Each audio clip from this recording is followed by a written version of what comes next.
Hello friends, welcome back in Agri Mantra channel. Today we are discussing about agriculture current affairs which are most useful for upcoming agricultural competitive exams. Friends, आज हम बात करेंगे 27 और 28 सितंबर के important agriculture current affairs जो exam के point of view से काफ़ी इम्पोर्टेंट रहने वाले हैं, इसलिए वीडियो को एंड तक जरूर देखना। उससे पहले एक इन्फॉर्मेशन, अगर आप एग्री मंत्रा के सोशल मीडिया प्लेटफॉर्म से अभी तक नहीं जुड़े हैं तो जुड़ सकते हैं। वहां पर आपको latest agriculture current affair dose, PDF notes और इम्पोर्टेंट वीडियोस के लिंक अवेलेबल होते रहते हैं। आज के सेक्शन में बात करेंगे 3 most important agriculture current affair जो एग्जाम के पॉइंट ऑफ व्यू से काफ़ी महत्वपूर्ण रहने वाले हैं।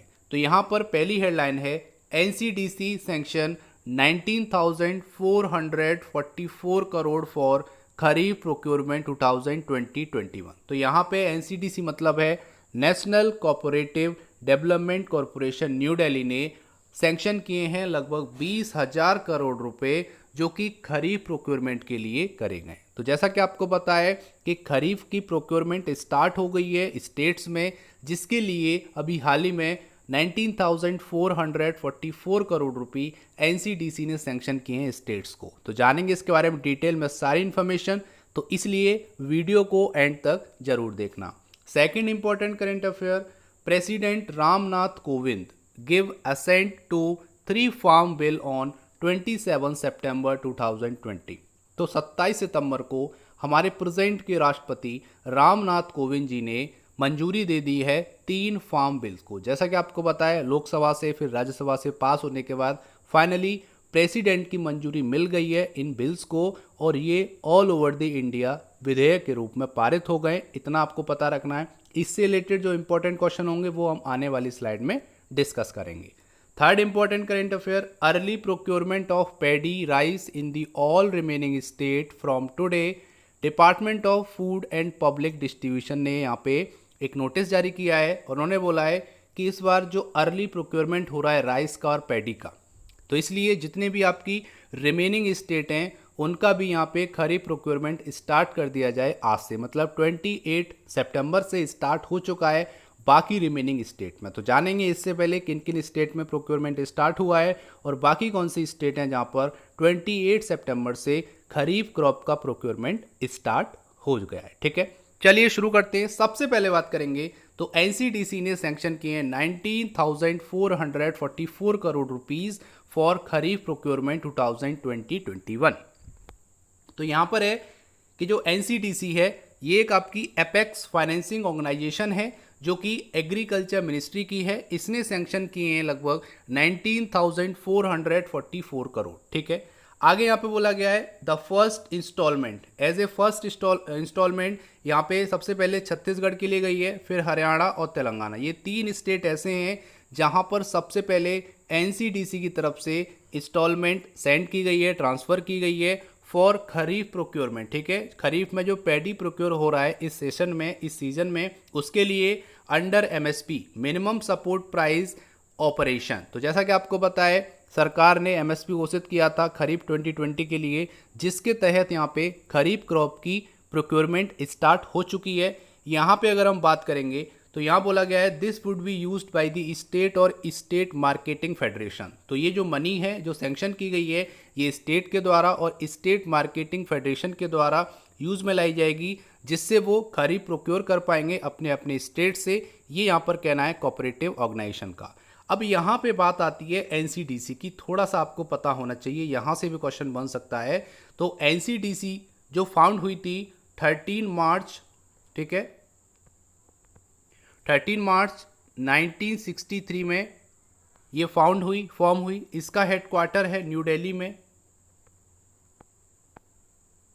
उसके बाद इसके जो मिनिस्टर रिस्पॉन्सिबल हैं वो हैं मिस्टर नरेंद्र सिंह तोमर, इसके एमडी हैं संदीप कुमार नायक। ठीक है, इसके जो एमडी हैं वो हैं संदीप कुमार नायक। तो S K Nayak is the present MD of National Cooperative Development corporation.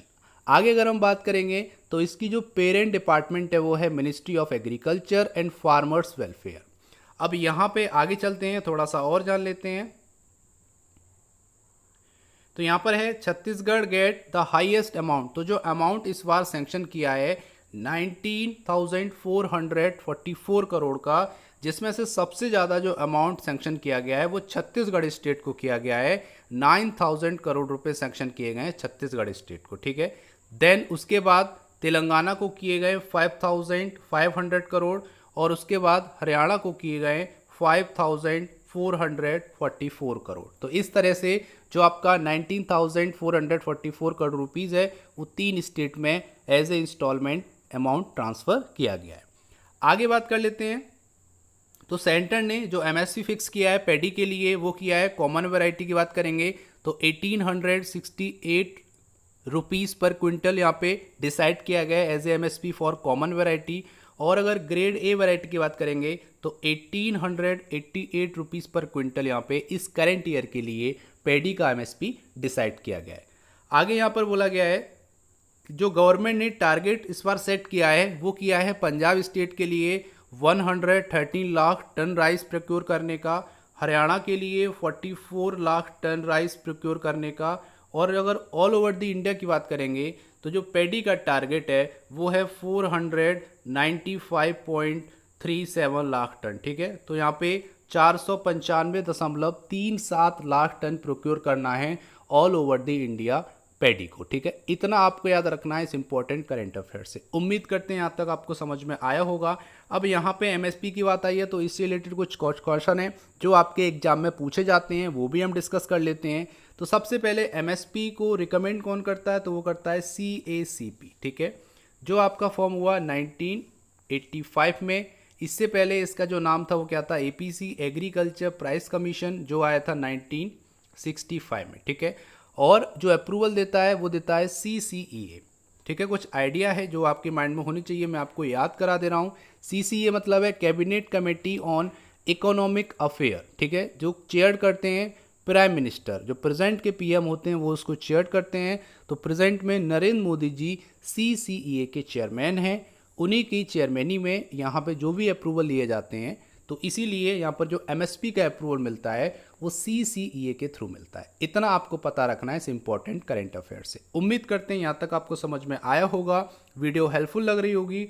अगर हेल्पफुल लग रही है तो वीडियो को अभी लाइक करो और इसको अभी शेयर करो। आज की वीडियो का टारगेट है केवल और केवल 300 लाइक्स का। तो वीडियो अगर आपको पसंद आए तो वीडियो को लाइक जरूर करना। आगे चलते हैं एक और इंपॉर्टेंट करंट अफेयर।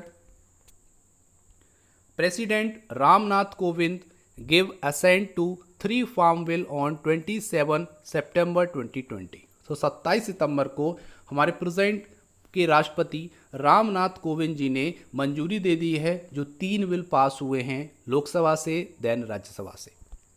इसके बारे में बात करेंगे तो यहाँ पर संडे को उन्होंने मंजूरी दी है, जो कि काफ़ी विरोध के बाद, विपक्ष के विरोध और किसानों के विरोध के बावजूद जो संसद से पास हो गए, उन बिल को यहाँ पर संडे को मंजूरी दे दी गई है रामनाथ कोविंद जी के द्वारा, जो कि प्रेजेंट में प्रेसिडेंट हैं इंडिया के।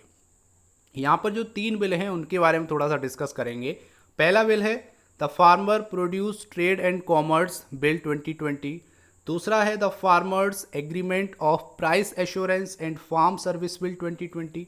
और थर्ड इंपॉर्टेंट बिल है the essential community amendment bill 2020। तो ये तीनों बिल को मंजूरी दे दी गई है 27 सितंबर मतलब 27 सितंबर 2020 को। आगे बात कर लेते हैं तो थोड़ा सा जान लेते हैं इन तीनों बिल के बारे में कि इन बिल को आने से क्या क्या चेंजेस आएंगे, ये भी सारी चीज़ें जानेंगे। उससे पहले मैं आपको बता देता हूँ कुछ डेट जो कि आपको याद रखनी है। सबसे पहले जो डेट आपको याद रखनी है वो रखनी है 5 जून, ठीक है।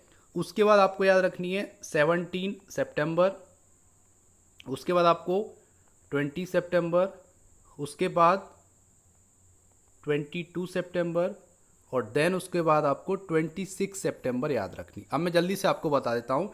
5 जून 2020 को ये तीनों अध्यादेश के रूप में पारित किए गए इंडिया में। जैसा कि आपको पता है कोविड-19 पैंडेमिक के दौरान जब सत्र आपके चल नहीं रहे थे, ठीक है, ना तो राज्यसभा और ना ही लोकसभा के सदन नहीं चल रहे थे, उस टाइम पर प्रेसिडेंट के साइन के बाद अध्यादेश लागू कर दिया गया। 17 सितंबर को लोकसभा से वो दोनों बिल पास हुए, ठीक है। 20 सितंबर को राज्यसभा से वो दोनों बिल पास हो गए, ठीक है।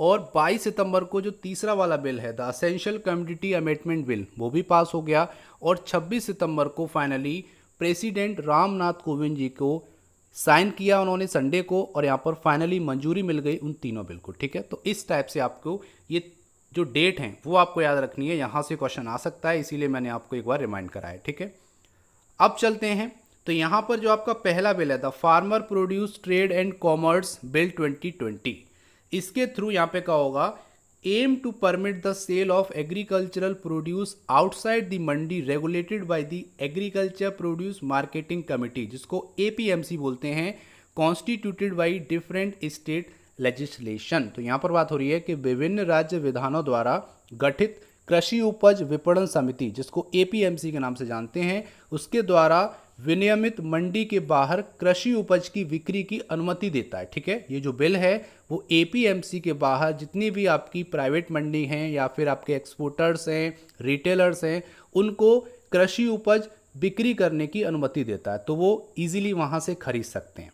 अब यहाँ पे दूसरा वाला जो बिल है वो है the farmer agreement of price assurance and farm service bill 2020। ये प्रोवाइड करता है कॉन्ट्रैक्ट फार्मिंग, तो यहाँ पे अनुबंध खेती करने की अनुमति देता है। ठीक है, तो अनुबंध खेती की जा सकती है इस बिल को पास करने के बाद। तो कोई भी कंपनी किसान से कॉन्ट्रैक्ट के तौर पे खेती करेगी, ये आपका आ जाएगा सेकंड बिल में। थर्ड आपका जो बिल है the essential community amendment bill, जो कि एक अमेंडमेंट था।